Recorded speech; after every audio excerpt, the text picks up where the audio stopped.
إن في ذلك لذكرى لمن كان له قلب أو ألقى السمع وهو شهيد. الحمد لله وكفى وسلام على عباده الذين اصطفى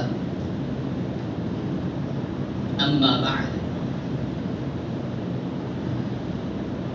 فأعوذ بالله من الشيطان الرجيم. بسم الله الرحمن الرحيم. إنما يخشى الله من عباده العلماء. صدق الله مولانا العظيم. اللهم صل على سيدنا محمد وعلى آل سيدنا محمد وبارك وسلم. برادران اسلام، بزرگان عظام، ہم سب کو معلوم ہی ہے کہ کبر اور تکبر ایسی بڑی مہلک بیماری ہے کہ جس کی وجہ سے بندہ دنیا میں بھی محرومی اٹھاتا ہے اور آخرت میں بھی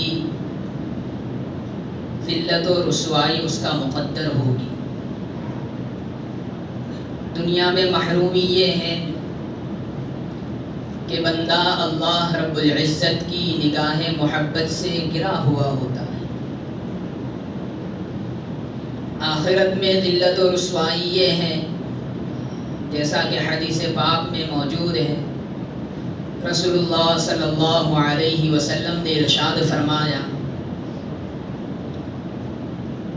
کہ کل قیامت کے دن ایسے متکبر انسان کی اللہ رب العزت چیونٹیوں والی شکل بنا دیں گے.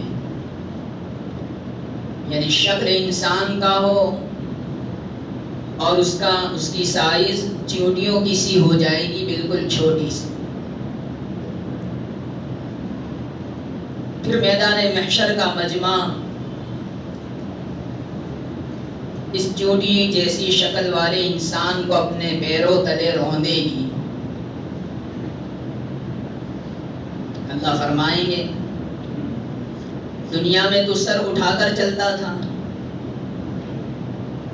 گردن اٹھا کر چلتا تھا، سینہ تان کر چلتا تھا، بڑے بڑے بول بولتا تھا، تکبر کرتا تھا، اپنے آپ کو بڑا سمجھتا تھا. آج اس کا انجام یہ ہے کہ تو مخلوق کے پیروں تلے روندا جائے گا. تو یہ ذلت و رسوائی ہے جو متکبر کے لیے آخرت میں مقدر بنے گی. اللہ پاک ہم سب کو کبر سے محفوظ فرمائے.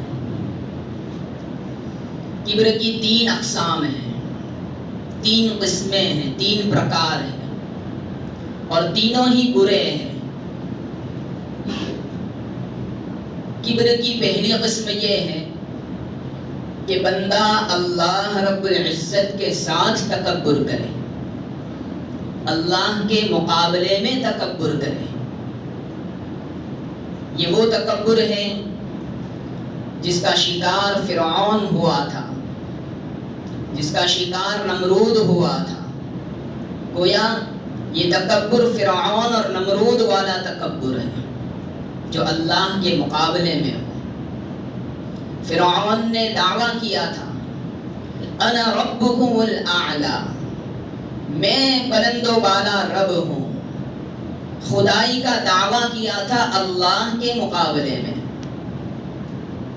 نمرود کے سامنے جب پیش کیا گیا، ابراہیم علیہ السلام نے جب ان کے سامنے یہ بات پیش کی کہ میرا پروردگار وہ ہے جو جلاتا ہے اور مارتا ہے، تو نمرود نے تکبر کیا اور یہ کہا میں جلاتا ہوں اور میں مارتا ہوں.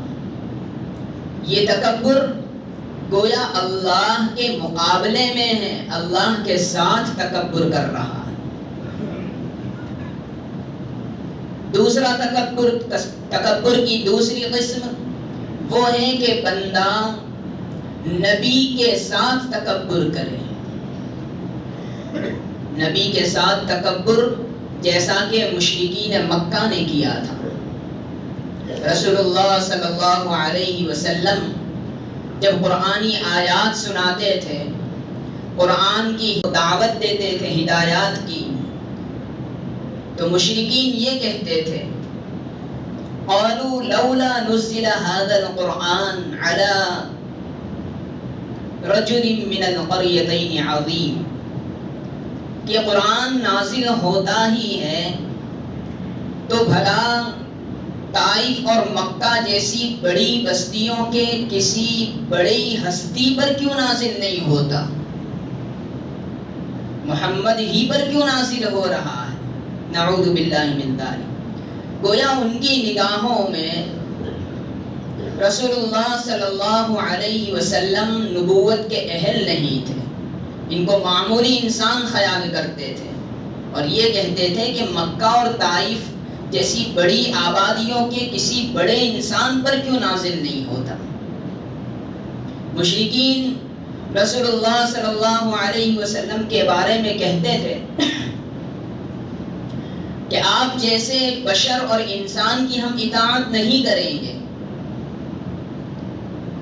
اللہ اگر ہمیں ہدایت دینا ہی چاہتا ہے تو کسی فرشتے اور کسی سردار کو ہماری ہدایت کے لیے کیوں نہیں بھیجتے. گویا رسول اللہ صلی اللہ علیہ وسلم ان کی نگاہوں میں کم تر تھے. یوں یہ مشرکین مکہ رسول اللہ صلی اللہ علیہ وسلم کے ساتھ تکبر کرتے تھے کہ آپ چھوٹے ہیں، ہلکے ہیں، معمولی ہیں، نعوذ باللہ من ذالک. ہماری ہدایت کے لیے آپ سے بڑا کوئی فرشتہ ہونا چاہیے یا مکہ اور طائف کا کوئی بڑا سردار ہونا چاہیے تب ہم مانیں. یہ تکبر ہے. تو یہ دوسرا تکبر کی یہ دوسری قسم.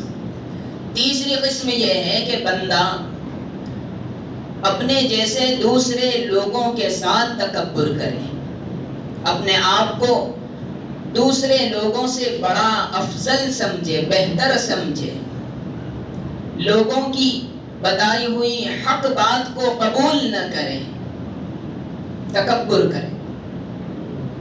یہ تیسری قسم ہے تکبر کی. تکبر کی یہ تینوں ہی قسم بری ہے، مہلک ہے. پہلی دو قسمیں تو کفر ہے، اللہ کے مقابلے میں بندہ تکبر کرے یا رسول کے مقابلے میں بندہ تکبر کرے، یہ تکبر کفر ہے، آدمی ایمان سے نکل جاتا ہے. تکبر کی تیسری قسم بندہ عام لوگوں کے ساتھ تکبر کرے، یہ اگرچہ کفر نہیں ہے لیکن گناہ کبیرہ ہے، بڑا گناہ ہے.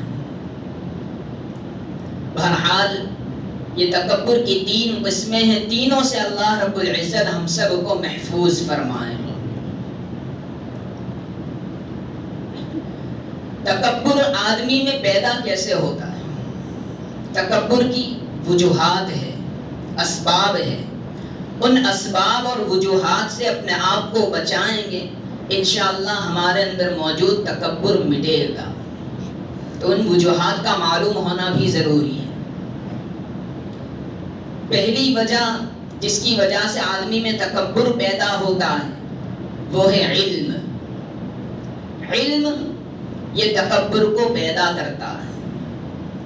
علم چاہے دنیا کا ہو، علم چاہے دین کا ہو، دونوں ہی سے آدمی کے اندر تکبر پیدا ہوتا ہے.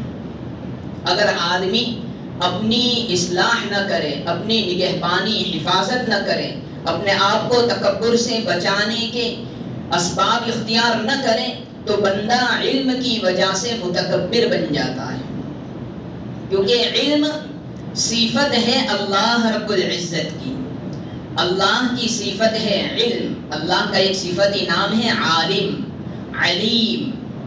یہ صفت علم اللہ کی ہے اور علم کے اندر علو ہے، بلندی ہے. علم اوپر کی طرف اٹھتا ہے.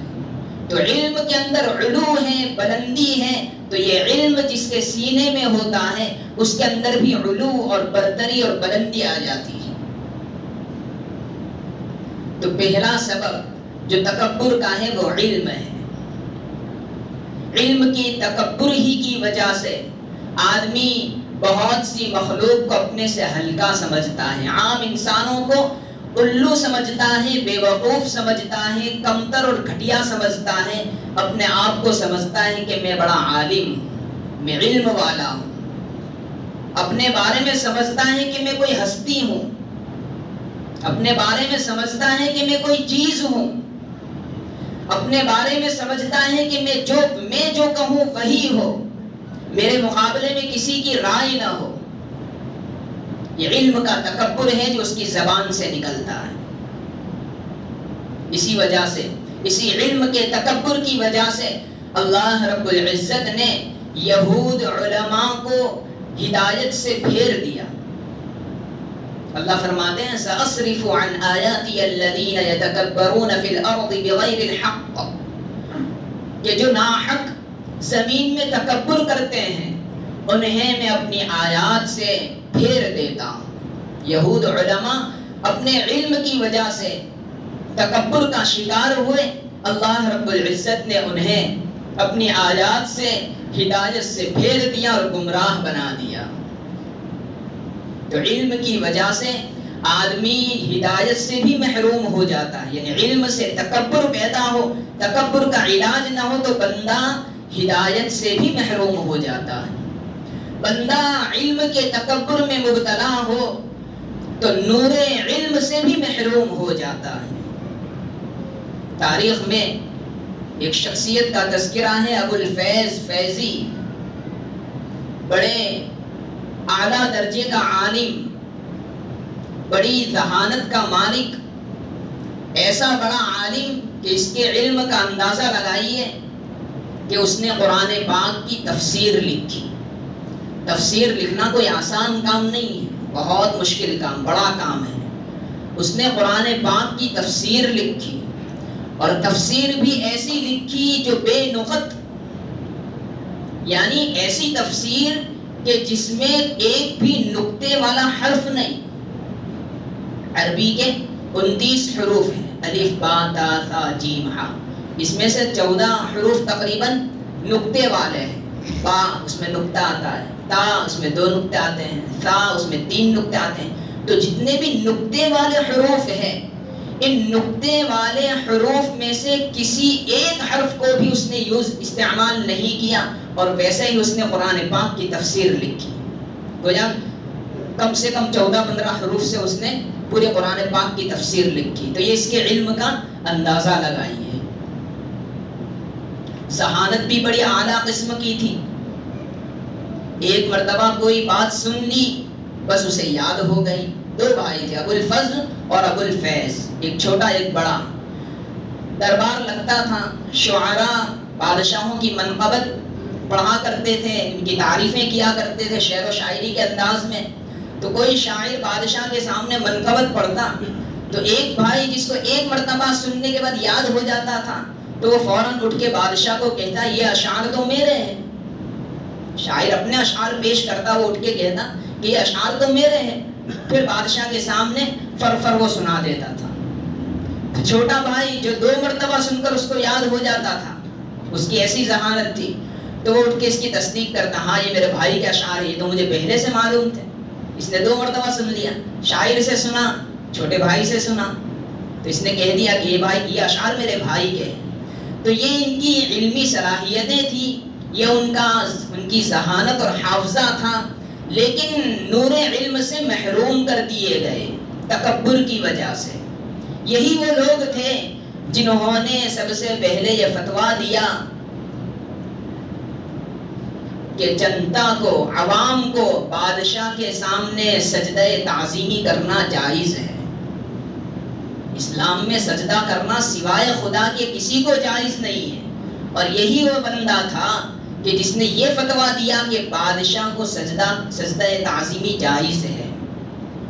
کہا جاتا ہے کہ اکبر نے جو دین الہی ایجاد کیا تھا، ایک نیا مذہب تشکیل دیا تھا اکبر بادشاہ، مغلیہ بادشاہ، تو اس کے اس دینی مزاج کو بدلنے میں انہی 2 عالموں کا ہاتھ تھا۔ تو خود بھی گمراہ، دوسروں کو بھی گمراہ کیا۔ تو اللہ رب العزت تکبر کی وجہ سے، علم کے تکبر کی وجہ سے نور علم کو بھی چھین لیتا ہے اور ہدایت سے بھی دور کر دیتا ہے۔ تو تکبر کے پیدا ہونے کا پہلا سبب یہ علم ہے۔ اللہ رب العزت ہم سب کو علم کی وجہ سے پیدا ہونے والے تکبر سے محفوظ فرمائیں، ہر طرح کے تکبر سے محفوظ فرمائیں۔ آمین۔ وآخر دعوانا ان الحمد للہ رب العالمین۔